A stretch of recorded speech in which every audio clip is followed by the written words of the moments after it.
and welcome to Worlds Apart. Since time immemorial, thinkers and leaders have used history to understand the present and plan for the future. But after the 20th century, with its unconscionable carnage and pleas of never again, the claim of the right side of history seems to have overtaken the actual study of it. Is it still possible to keep history from being molested by geopolitics? Well, to discuss that, I'm now joined by Jiang Xueqin, Chinese historian and host of the Predictive History YouTube channel. Mr. Jiang, it's amazing to talk to you. Thank you very much for being here. Thanks so much for inviting me. Now, I'm really taken by your concept, or rather your method of psychohistory, which is essentially about applying psychoanalysis to geopolitics. And I know that you argue that social behavior, far from being random, follows quantifiable patterns, which, once properly understood, could guide humanity towards wiser collective choices. Now, the first question I have for you is, what makes you believe that the people in the positions of power won't allow humanity to go that way towards wiser ends? Right. So what I do is, as you mentioned, psychohistory. So I marry psychoanalysis with game theory. Basically, the idea is that I see nation states as individuals with their own history, with their own worldview, with their own motivations, and with their own reasoning. And once you have empathy, and once you understand how these nation states have behaved in the past, you can better predict their future. And what I try to do is I try to model that, meaning I have a theoretical framework, but then I apply it to the present and make certain predictions about the future. And if these predictions turn out to be accurate, then my framework is accurate. And so that's what I do. And as you mentioned, this could be of tremendous benefit to humanity. It could mark a new age for us where we have better control over geopolitics, and we can avoid war, devastation, calamities. But as you also mentioned, these elites in power are extremely self-interested, and they're only interested in maintaining power. And so what I do is I try to map things out over centuries, because over time, these elites, because of their hubris, because of their arrogance, they will lead their societies to collapse. But then a new elite will come to power, and then they can use the psychohistory, this understanding of the past, to create societies that are much more resilient, that are much more open, and which are much more compassionate. But I think, we can not look either at the present or at the future without actually understanding the past, and not just the sort of political or ideologically driven interpretation of the past, but more or less neutral understanding of the human dynamics, because none of our societies have been born perfect. I mean, that's a narcissistic claim to begin with. That's an omnipotent claim. But, people and societies evolve over time, and that involves, understanding some of the wrongs of the past in order to deal with them in real time. Now, one big question I have for you is this, because over the last couple of years, this narrative of the right side of history has become very prominent. And many Western elites claim that they know the way for the rest of the world. How do you find your way around it? Because that kind of claim, it's not only based on, the claim to universal wisdom, but it also comes with a lot of intimidation towards those who disagree with that. You're absolutely right. So the problem for us is that history is not an objective study of the human condition. It's really a tool of indoctrination. And so the history that we've studied in the past, it's very problematic. So everyone knows Francis Fukuyama wrote an essay called The End of History, saying that with the fall of the Soviet Union, that shows that consumer liberal democracy is the best system in the world ever. And so if everyone adopts neoliberalism, then the world will be a better place. That's just propaganda, we know, because after 20 years of neoliberalism, it's left to massive inequality in the world. It's left to massive corruption in the Western democracies, and it's led to war and devastation. So history is often a tool of propaganda in which the winners and the writers of history use it to manipulate the poor and the losers of history. Neoliberalism is just a mechanism of colonial exploitation. And so what we try to do is we try to rescue history from this indoctrination by forcing it to make predictions. So if your historical model is correct, then it has to be able to make certain predictions about the future. If this prediction is something accurate, then your historical model is accurate. Now, let me know if you disagree with me, but I think an unexploitative study of history, just like psychology, always comes with a certain degree of relativity. You look not only at what's good or what's desirable for, humanity as a whole or in the abstract, but also at what's possible for this concrete individual or for this particular society at this stage, at this point of time, with this amount of resources. And that seems very commonsensical, but yet when it comes to modern day geopolitics, for some reason it's totally lacking, or at least in very short supply. Why do you think that is? At the end of the day, these moral values is a way for the elite to enforce its rule and power over people. So, for example, these Western values of individualism, of liberalism, of free market, they are not consistent throughout the human condition. And in fact, not everyone would want individualism and liberalism because that often means an erosion of traditional moral values. So when people talk about morality, it's not about what is true and objective for all humans. It's often about a certain group of people who want to impose their values on others as well. So that's why making predictions is so important, because when you are forced to make predictions, you are forced to accept the limitations of your moral values. You're forced to recognize your prejudices. And I think it's also not about, picking one or the other, let's say individualism versus collectivism, but actually finding the balance between the two, because I just came back from vacation to Shanghai, where I went with my family, and we were amazed how both collective and very individualistic Chinese people are. When you ride the Shanghai metro, you see people very respectful to each other, but at the same time, in terms of their clothes, in terms of their, makeup, everything, they're very much into themselves. So it's not about choosing one or the other, but rather, combining them in an effective way. So all humans are diverse and dynamic. All societies will change over time, and all societies will have a spectrum of viewpoints. And so I think the key is to recognize the diversity, the plurality, the openness, and the dynamism of the human experience. And that's what will lead to a more prosperous world.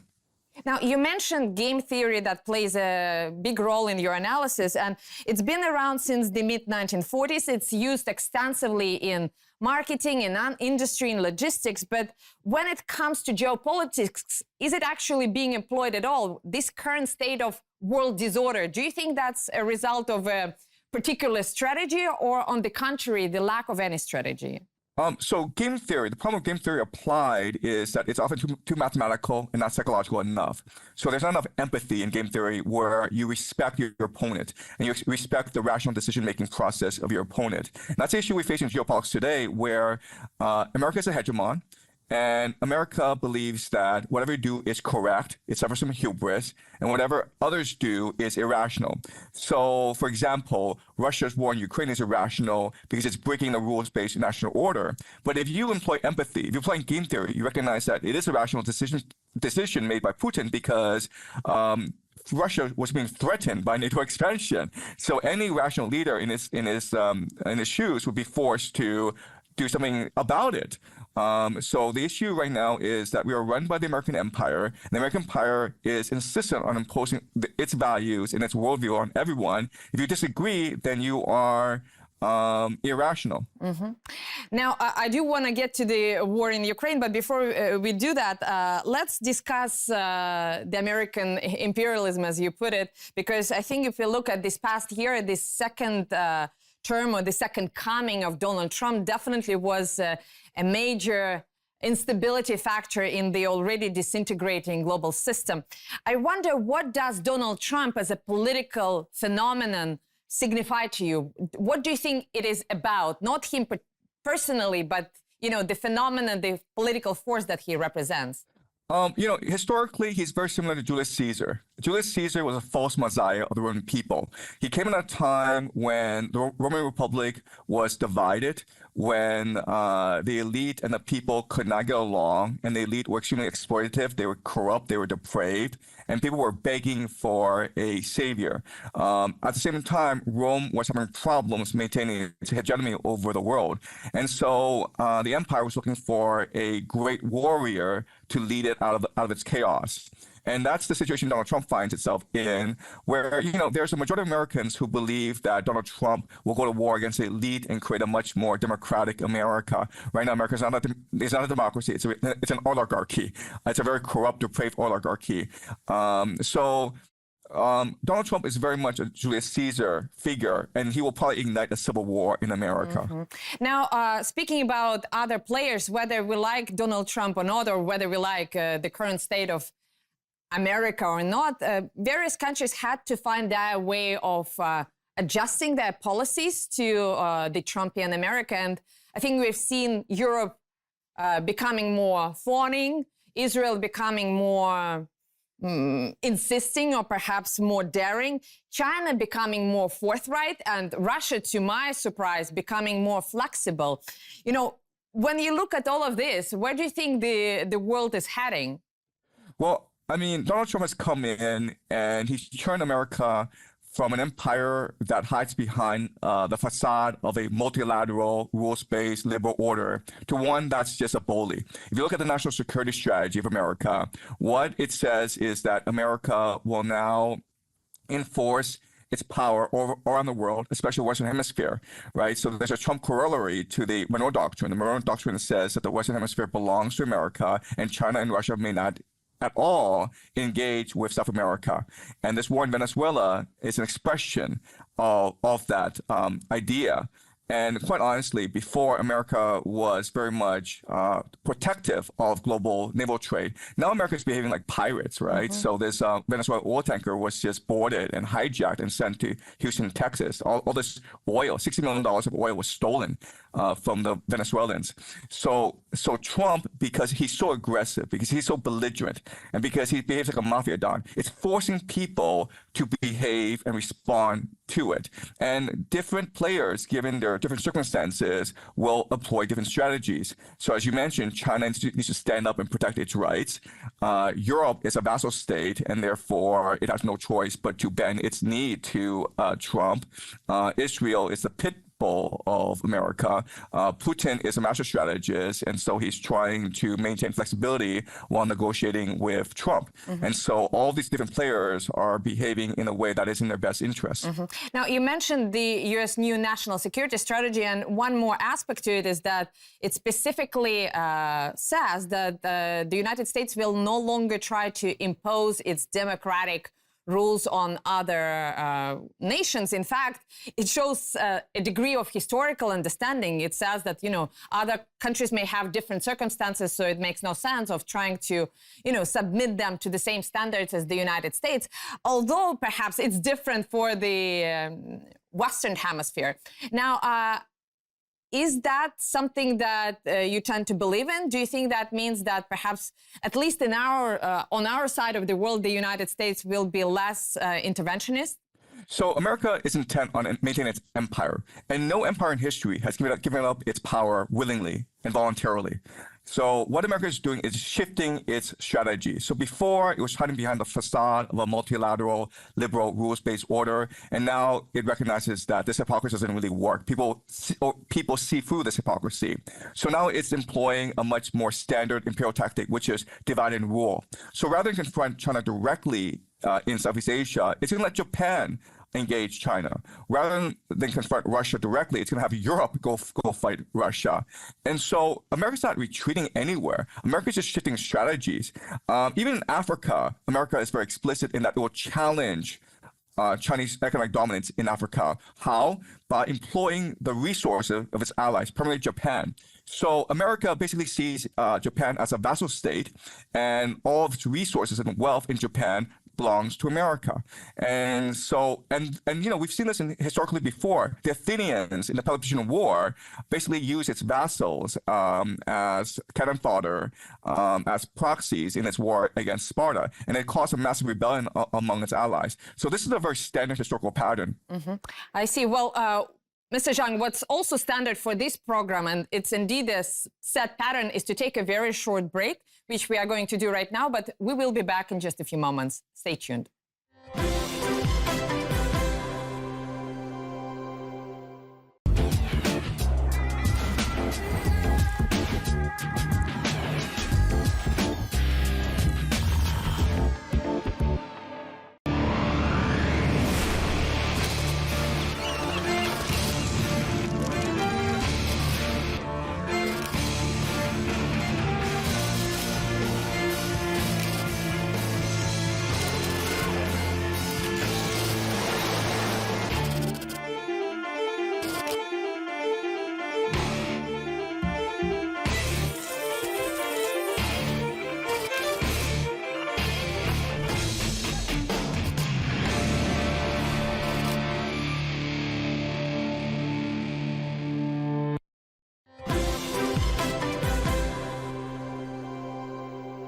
Welcome back to Worlds Apart with Jiang Xueqin, Chinese historian and host of the Predictive History YouTube channel. Mr. Jiang, back in 2024, you warned that a second Trump presidency could result in an American invasion of Iran. And we haven't seen a full-scale invasion, but the United States did attack Iran's nuclear facilities. And, you know, just a couple of days ago, I interviewed Iran's foreign minister, and he told us that, you know, the Iranian side are still pretty concerned about, or at least they are not ruling out the possibility of another attack. Do you think it's likely to happen in the coming year? I think that an attack against Iran will be very likely and very soon. The reason why is that the great fear of the American empire is an alliance between Russia, Iran, and China. Basically, for the Eurasian continent to unite in a peaceful economic bloc. And the reason why is that if that were to happen, then this the Eurasian heartland can just trade internally through railways and then connect to Africa, to the Middle East, and to Europe, and to India. And so this would negate American sea power. And America has $38 trillion in debt, so it cannot afford to lose out in an economic way. Therefore, the only way to stop an alliance between China, Russia, and Iran from emerging is to go destroy Iran. So in the long term, America has no choice but to eventually try to destroy Iran. Well, that's a rather pessimistic scenario. Now, I heard you say that in order to win a war, you need to avoid encirclement, mass your forces, and protect your supply lines. And that's impossible in the context of Iran. But the problem with the Americans is that over the last couple of decades, they're not really aiming or planning for winning a war decisively, but they can, you know, deliver a lot of damage and sabotage a country's development by limited strikes. Are there any ways of protecting against that? Is history offering anything in this regard? You're absolutely right. America doesn't intend a war against Iran. It needs to destroy the Iranian infrastructure enough so that the economy is set back decades. There's so much chaos that it's impossible for Russia and China to link up with Iran through railways. So that's the intention. Remember back in 2003, America used a 2-week shock and awe campaign to destroy Iraq, and then it went in and destroyed the society even further through democratization. So America is intent on a certain policy, and we've seen this before. There's really little that Iran can do about this. Because at the end of the day, America has naval and aerial supremacy. I know that Iran has aerial defense and it has ballistic missiles, but there's very little that America can do about it. But America will go into Iran, and America will overstretch itself, and America will collapse. And then what will happen is that all of its Middle East assets will then transfer over to Israel. And then the new superpower in the Middle East will actually become Israel. Well, Mr. Jiang, if we are to take your metrics for winning a war and apply them to the Ukrainian conflict, which side is likely to emerge as the winner? Look, from my perspective, this war was over a year ago. Russia has clearly and decisively won this war. If you just look at the front lines, Russia is dominating the front lines. It has had tremendous breakthroughs these past 2 months. The morale among Russian soldiers is extremely high, whereas the morale among Ukrainian soldiers has broken down. You have about 100,000 Ukrainian soldiers who have deserted. And right now, they're just kidnapping old men off the streets of Ukraine to fight this senseless war. You've got millions of Ukrainians who have fled the country. So from my perspective, Russia has won this war and Ukraine has lost it. The thing, though, is that Russia fights war slowly because Russia wants to reduce civilian casualties. It wants to maintain infrastructure because Russia still wants to govern Donbass after this war. It sees eastern Ukraine as part of Russian civilization. So it doesn't want to do too much damage. So that's why this war is slow, methodical. Unfortunately, this will give time for the Europeans to intervene because the Europeans do not want Ukraine to collapse. So the Ukrainian front lines will be reinforced by Polish volunteers. And so this war is going to drag out, even though this war is lost, mainly because the Europeans absolutely refuse to accept defeat. I heard you say before that at this point of time, the Ukrainians cannot cut their losses because of the sunk cost fallacy. Just like in a casino, the more you lose, the harder it is to stop betting. But in a casino, sooner or later, security will, accompany you out. Who is that likely to be in the case of Ukraine? And do you think we'll see it happen in the year of 2026?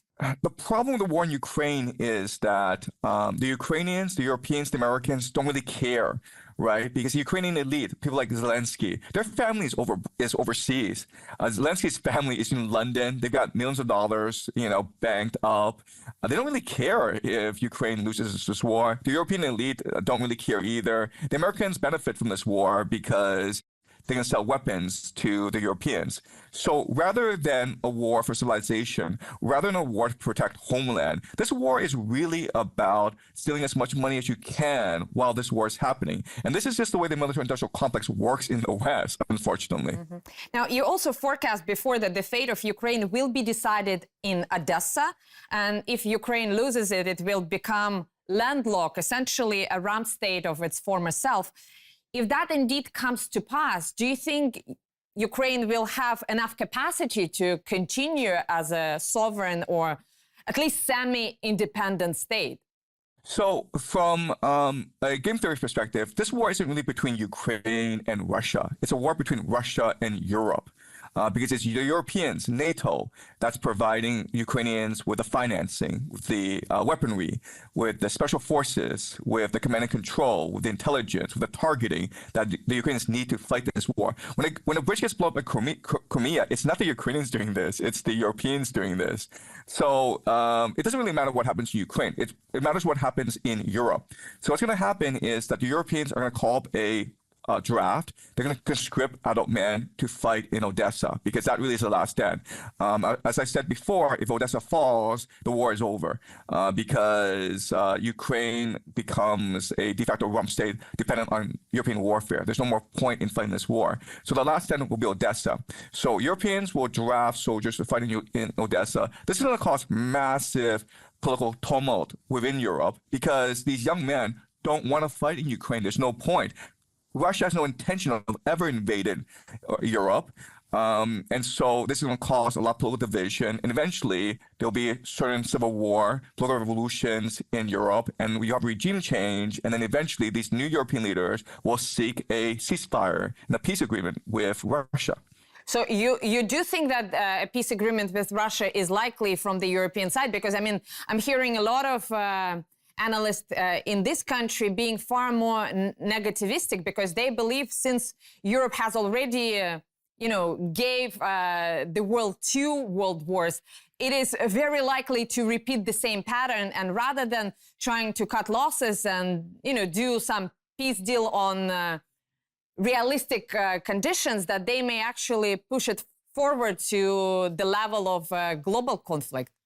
Right now, the leaders of Europe, Macron, Starmer, Merz, they are NATO puppets. They just listen to whatever the American generals tell them to do. Okay, so they're not really in charge. They really don't care about their people. They really don't care about their sovereignty. So these leaders need to go before a peace settlement can come into place. And so you're gonna have another 5 to 10 years of warfare. Millions are gonna have to die before there's a revolution in Europe, before new regimes come to power that are much more interested in protecting their national sovereignty. And so I'm not saying it's going to be tomorrow. I'm going to say like you'll have a bloody war in Odessa where a lot of people are going to die, and then there'll be a ceasefire. This peace will have to be won on the battlefield. Mm-hmm. Now, Mr. Jiang, we've given our audience a little bit of taste of what psychohistory is all about, and I think this method provides not only the crystal ball that everybody wants, but also to some extent and the entire governing strategy. I heard you say before that it could be realized through artificial intelligence and supervised machine learning, provided, of course, that it rests on sound theoretical foundations.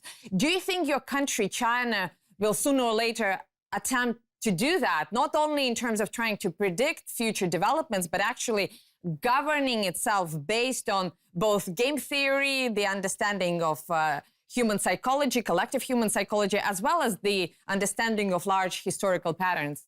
I hope so. I mean, like, that's my ambition, that's my dream. But I also recognize that there are certain paradigms embedded in academia. There's a certain way of understanding science, history, economics. And it's very hard to displace traditional paradigms. So I'm not thinking about tomorrow. I'm thinking about like 100 years from now. And what I'm trying to do is build a blueprint for, as you mentioned, an AI, which can provide hundreds of different simulations based on different actions. And this will guide leaders better in the future. Now, speaking about those sound theoretical foundations, given the diversity of cultures and the variability in national experiences and national developments, do you think it's possible to synthesize those universal precepts that would form the basis of human flourishing across the board, across boundaries? I think that every human strives for love, for creativity, and for learning. We all prosper, we all flourish when we are learning new things, when we are in love with other people, and when we're contributing to society in a very creative and productive manner. And I think that is consistent throughout history and across all cultures. Mm-hmm. That's a very tempting point to end the program on, because it's very optimistic. But I do want to ask you one more question that perhaps would upset the festive mood. I heard you speak about the problems of elite overproduction and power illiteracy as impediments to a society that utilizes both data, imagination, and perhaps a bit of love to serve the public good. What can be done about it, the problem of elite overproduction and elite illiteracy? So if you just like look at the world today, we're heading towards a very dark age. You've got overpopulation, you've got resource depletion, you have a magnetic pole excursion coming up that's going to create a mini ice age, climate change, you have environmental pollution, you have a tremendous gap between the poor and the rich, you've got wars everywhere, you've got, as you mentioned, overproduction. So we're heading for certain crises that's going to cause a reset in the world. And my hope is that whatever emerges, we'll use game theory, we'll use psychohistory to build a better society in which all humans flourish. And that is, I think, and I believe, I'm very optimistic about this. I believe that we humans are extremely resilient. Even though we are entering a world of darkness, we still will shine with great light at the end of it. Well, let's keep our fingers crossed, at least as long as we are alive. Thank you very much for this very inspiring conversation, Mr. Jiang. Thank you so much. And thank you for watching. Hope to see you again next year on Worlds Apart.